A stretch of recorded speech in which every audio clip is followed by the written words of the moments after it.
This is Chattanooga Civics. I'm Nathan Bird. I'd like to thank my Patreon supporters, especially the Marks family and Stephen Culp. If you're interested in supporting the show, you can visit patreon.com/chatcivics.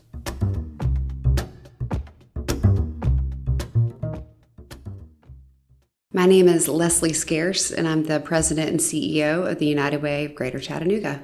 I've been in this role for 9.5 years. Thank you for being on the podcast. Thanks for having me. Just let's start with kind of the United Way elevator pitch. What is United Way? You know, United Way is an organization that brings together people and resources to solve our community's most pressing problems. So, put simply, we have people who want to help, whether that's businesses, nonprofits, government, or just neighbors.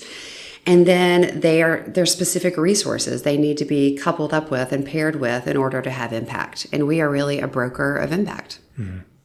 So you have on your website, what I saw is 3 major impact goals that you have. Yes. What are those? So those 3 goals are opportunities for all children, the stability of families, mm-hmm. and then building a more connected community around them. Mm-hmm. And this is a bit of a new focus for the United Way. We've been serving our community for 102 years, a long time. And, you know, what has not changed about United Way in over 100 years is our ability to convene people to make a difference.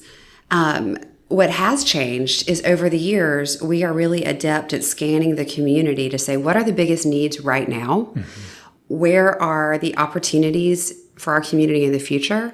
And where does United Way need to focus people and resources to solve those problems? So right now for us, that is really looking at children in financial hardship, mm-hmm. and doing a really deep dive on what kids need. Mm-hmm.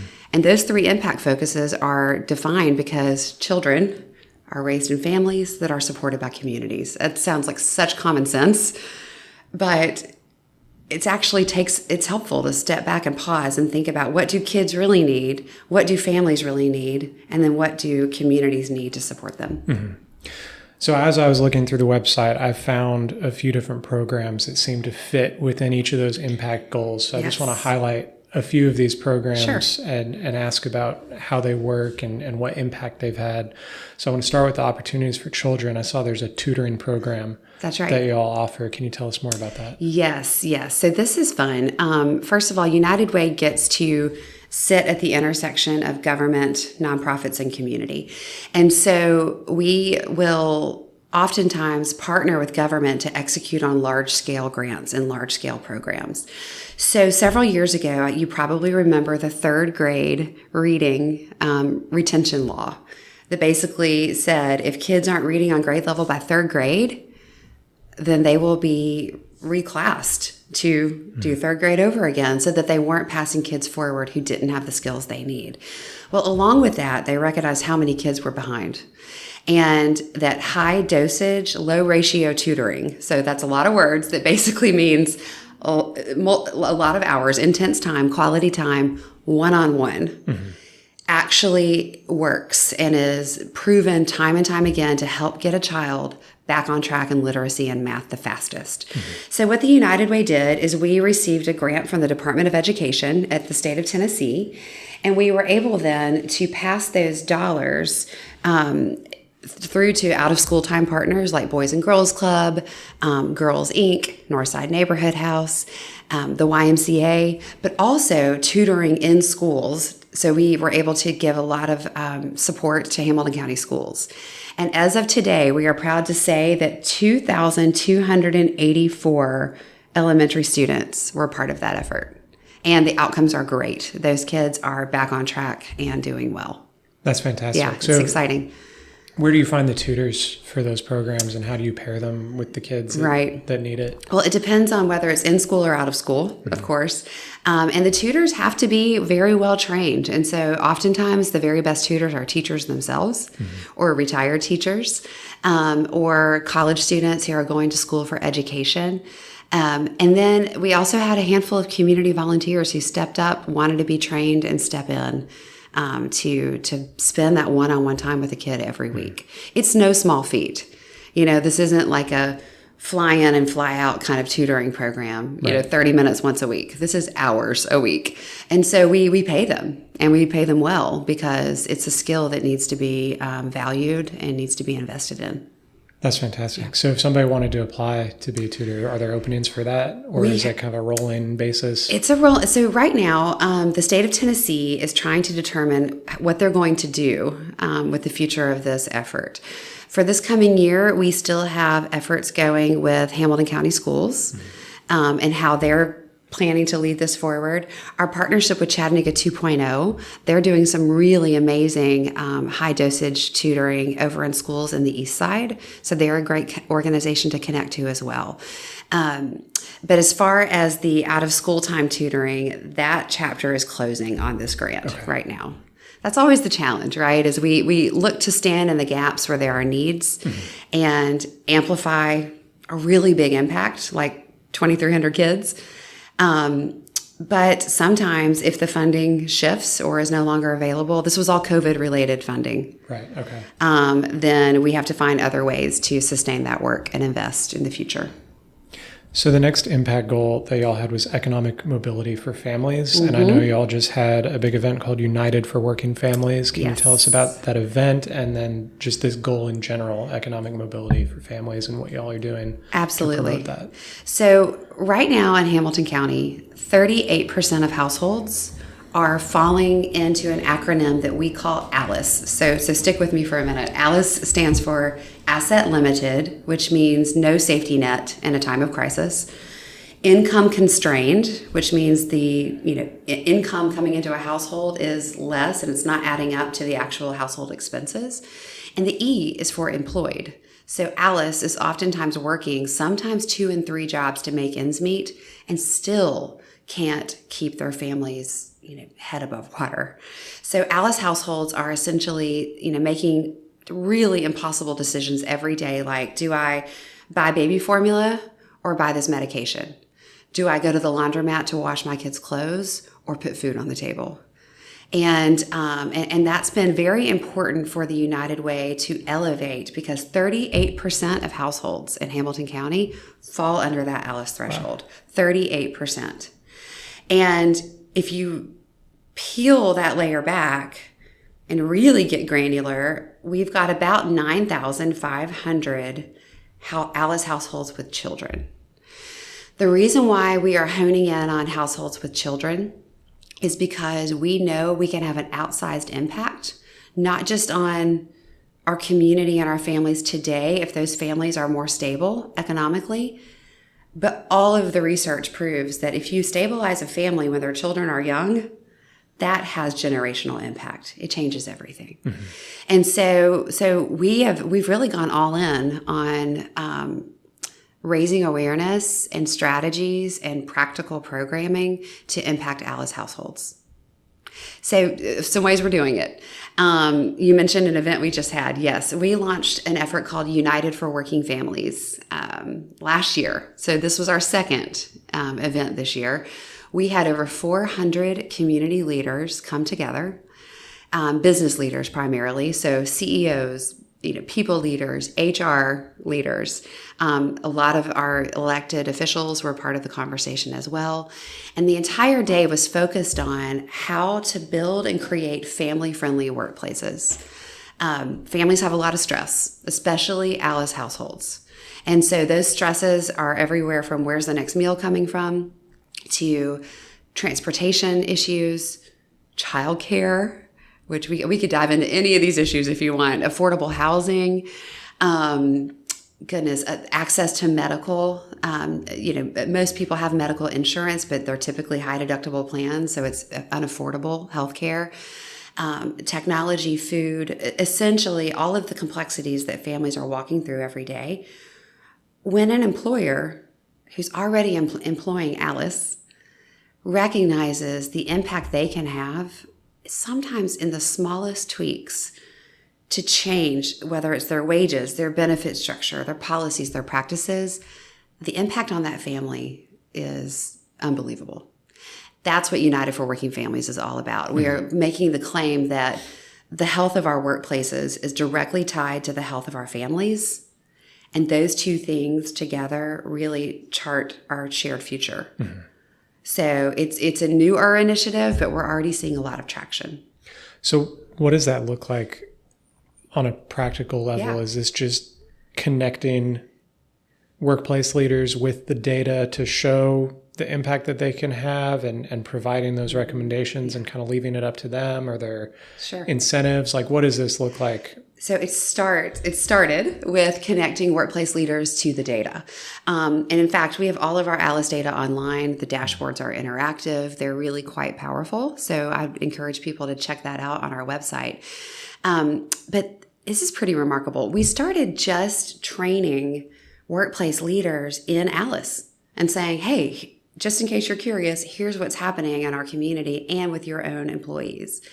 Well, that started a snowball effect where companies kept coming back and saying, we feel the impact of this. We're having recruitment issues, retention, attendance, all kinds of stressors that are happening outside of work are now coming into the workplace, and we don't really know how to help support our people.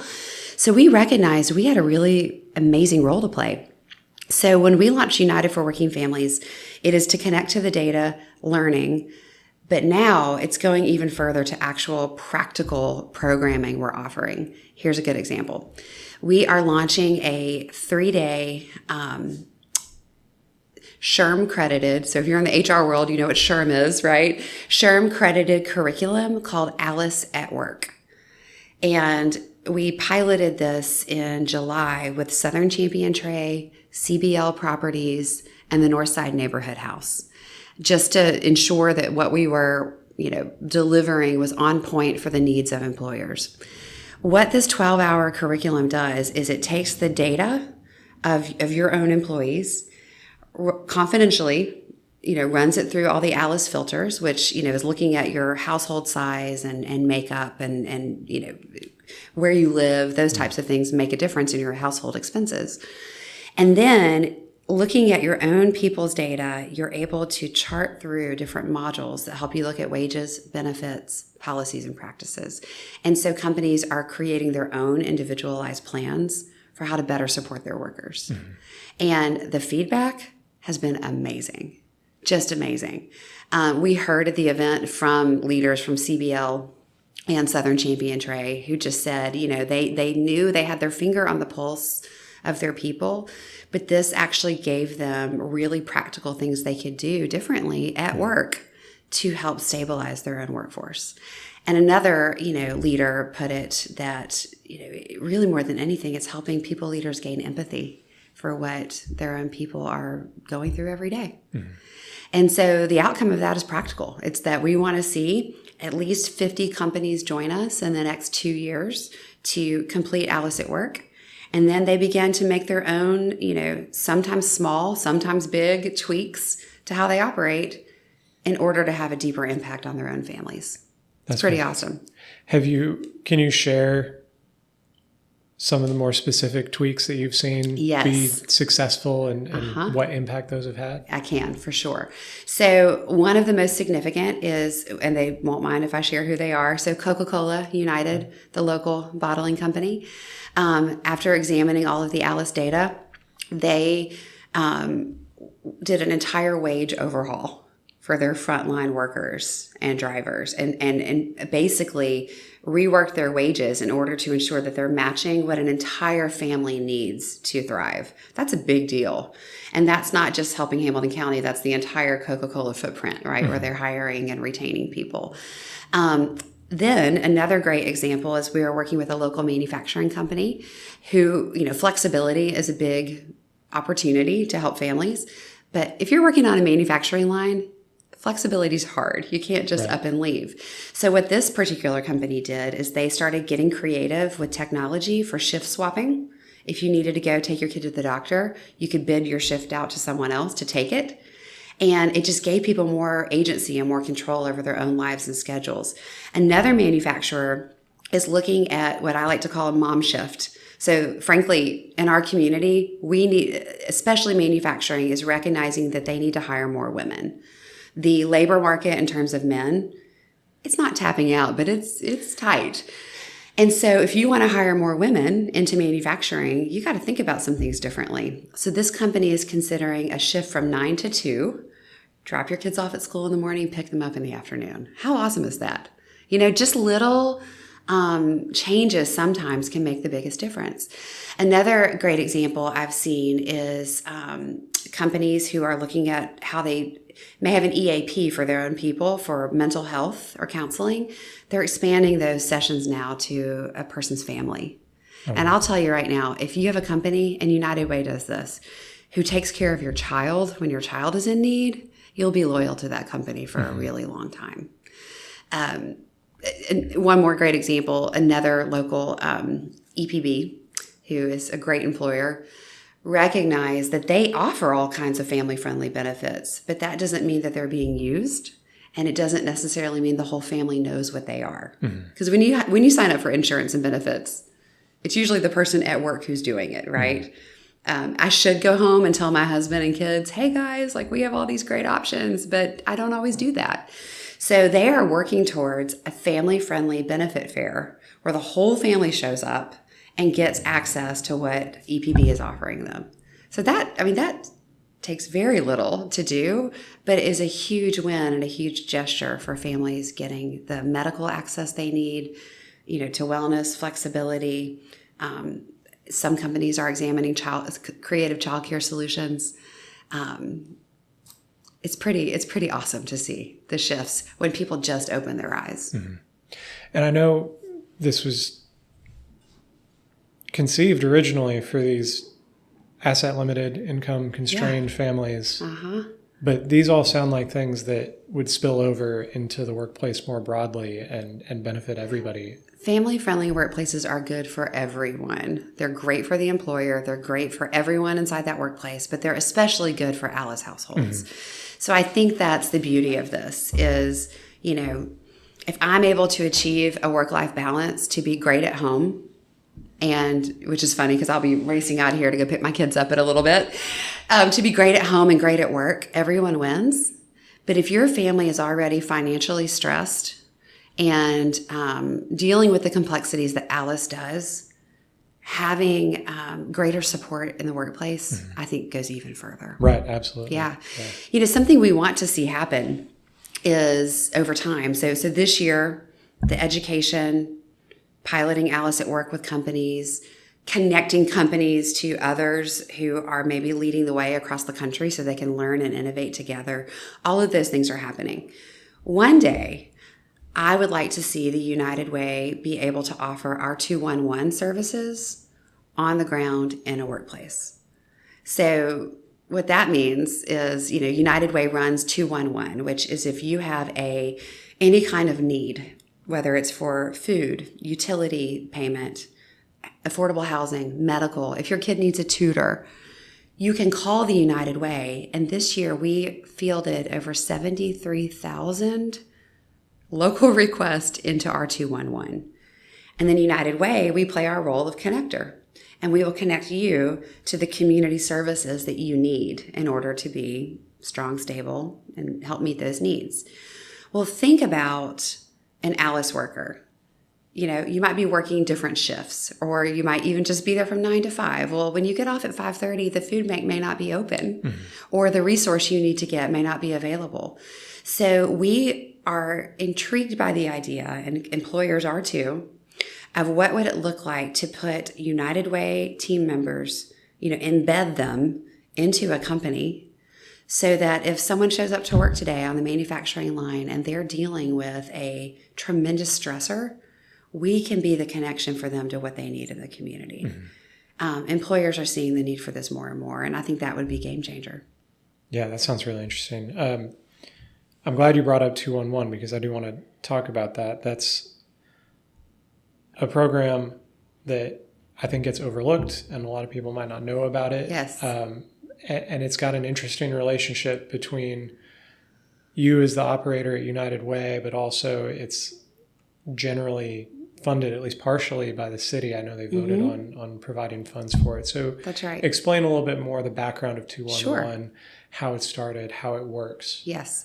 So 211 is a direct helpline for any residents, in the multi-county region that United Way serves. And just the same way that you would look at 911 as a infrastructure to help support the community, or 311, in terms of trash or street cleanup or those types of things. 211 is designed to be infrastructure to support the people. Mm-hmm. And so United Way has been running 211 for decades, since the early 80s, here in our footprint. And actually, we get this is a little bit in the weeds, but I think it's interesting. We received the 211 designation from the Tennessee Public Utility Commission. And so in some communities, 211 might be run by the city. Mm-hmm. Or in Memphis, in Knoxville, for example, it's run by the public library and run by the city of Knoxville. Mm-hmm. But in our community and many others across the nation, it's run by the United Way, which makes sense when you think about the fact that 211 is designed to connect a person in need in real time to resources. So for us, what that looks like is we are able to, through call, text, email, chat, as I said, field and connect 73,000 unique requests this past year to really a database and a resource directory that we keep current of thousands of partners. And we're also able now, because we've made big advances in our 211 technology, to follow that unique call all the way through to completion. So Nathan, if you call 211 because you need a food box, we used to be able just to hand you off to the appropriate partner in the community. Well, now we can see the entire circle and find out what happened as a result. Did you get that food box? Was it what you needed? And then how can the United Way support the food bank who delivered that food box to you? Does that make sense? It's pretty cool. Yeah. The city and the county are both financially supporting 211 now. This is new in the past couple of years because, frankly, it is a city and county service that if the United Way were not providing, the city would be providing. And so we're really grateful for their ability to stand in and be part of the funding solution for that. The rest of the dollars come from donations from the community, corporations, grants, things along those lines. So you mentioned different ways to reach out to 211. It wasn't just calling. No. So can you text? You can text. Go online? Yes, you can email. Mm-hmm. Yes, we are now able to operate pretty much any way people can communicate. We can respond and connect. And these are United Way staff members. I mean, you're not getting a call center in Orlando. You are getting Tim, who's been with the United Way for 36 years, on the other end of that call. Mm-hmm. And that really matters because, frankly, if someone's calling 211, it might be the worst day of their life, right? People don't usually call 211 because they're in an amazingly stable place. And so to have a knowledgeable, compassionate person on the other end of that call to help you in that exact moment of need is really important. Mm-hmm. We all say with 211 are the front line of defense when there's any kind of disaster or emergency. And so, think tornadoes, floods, COVID.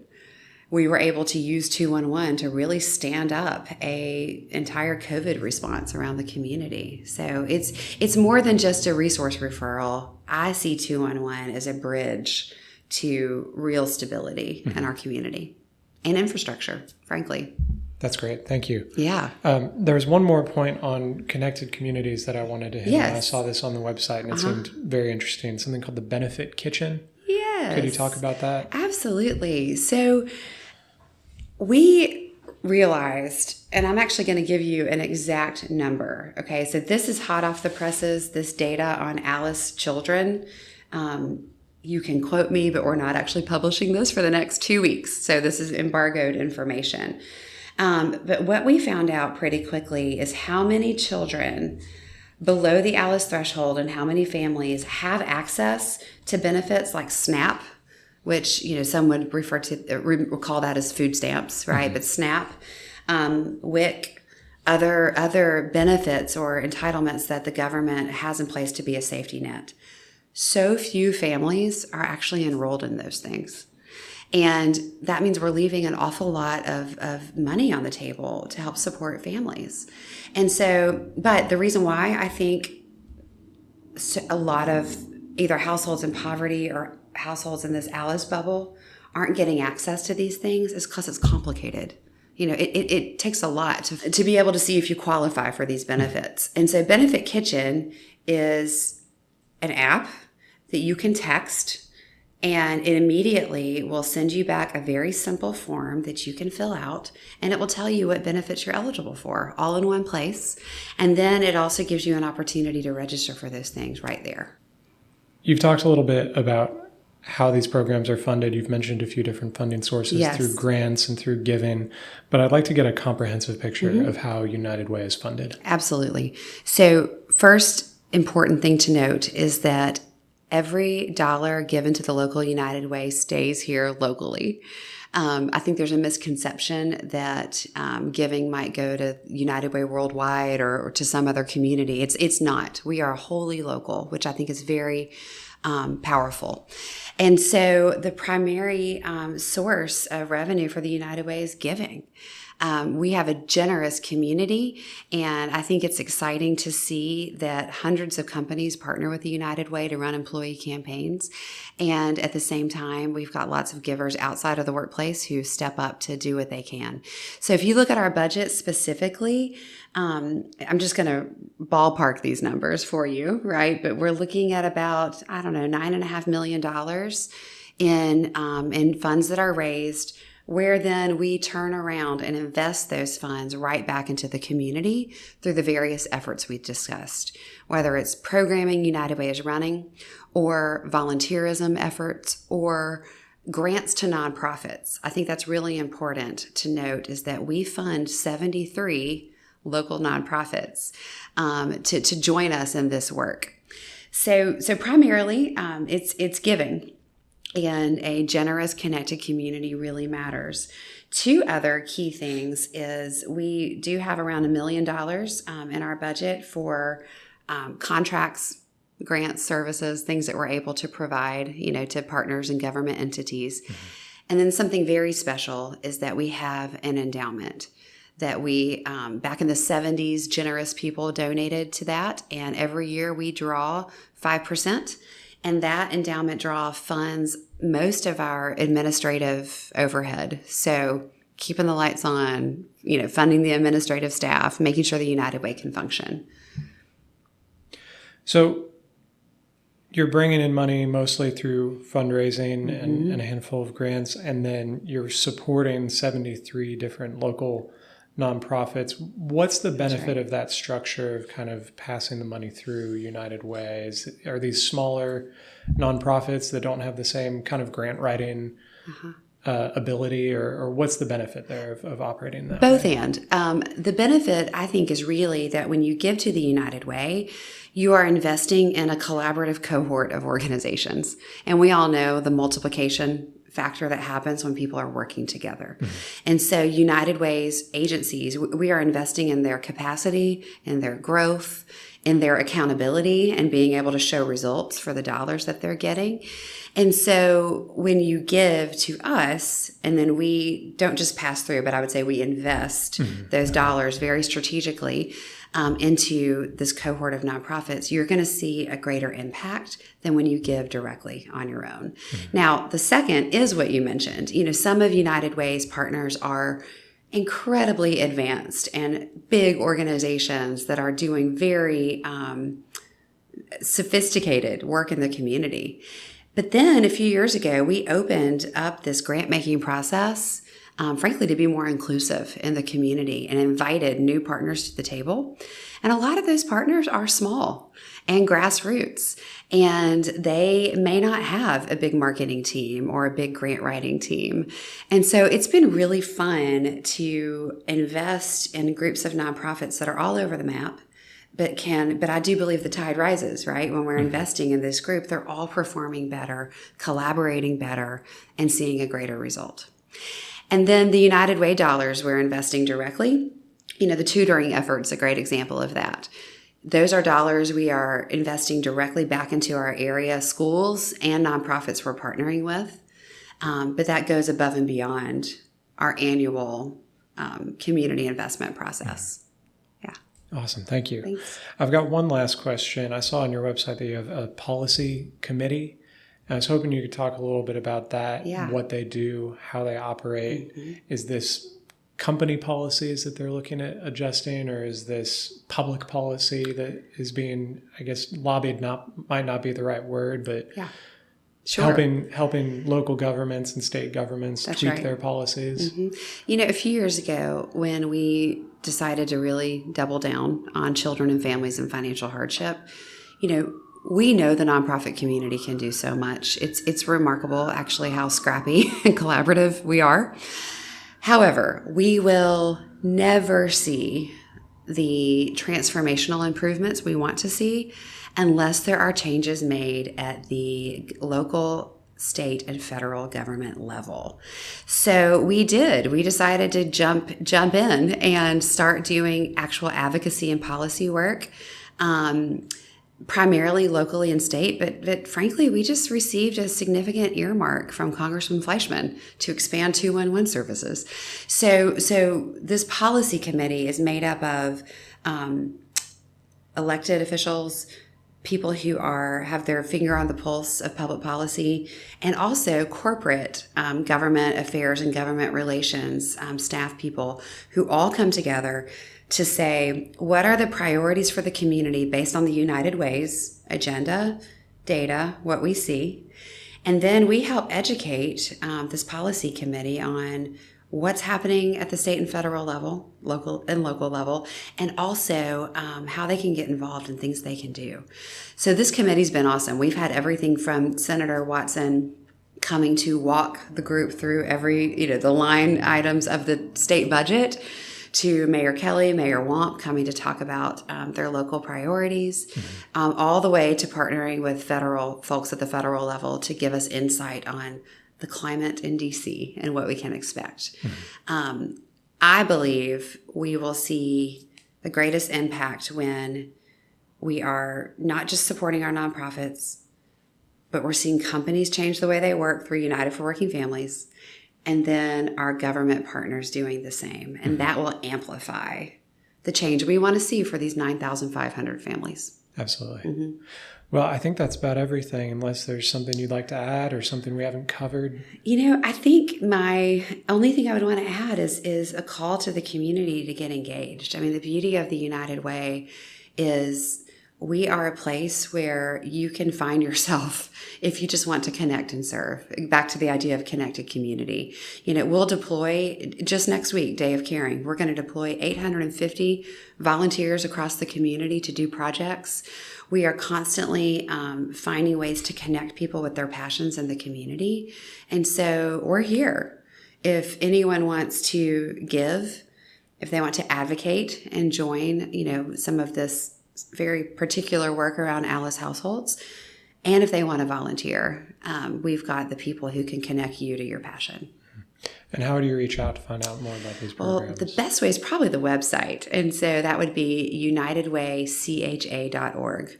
And on there, you'll find everything from the list of the organizations we support to United for Working Families, Alice data, and I Help Chattanooga, which is our volunteer site, and to connect to 211. So probably the website's the best way to roll. Awesome. Well, thank you so much for your time. Thank you. Appreciate it.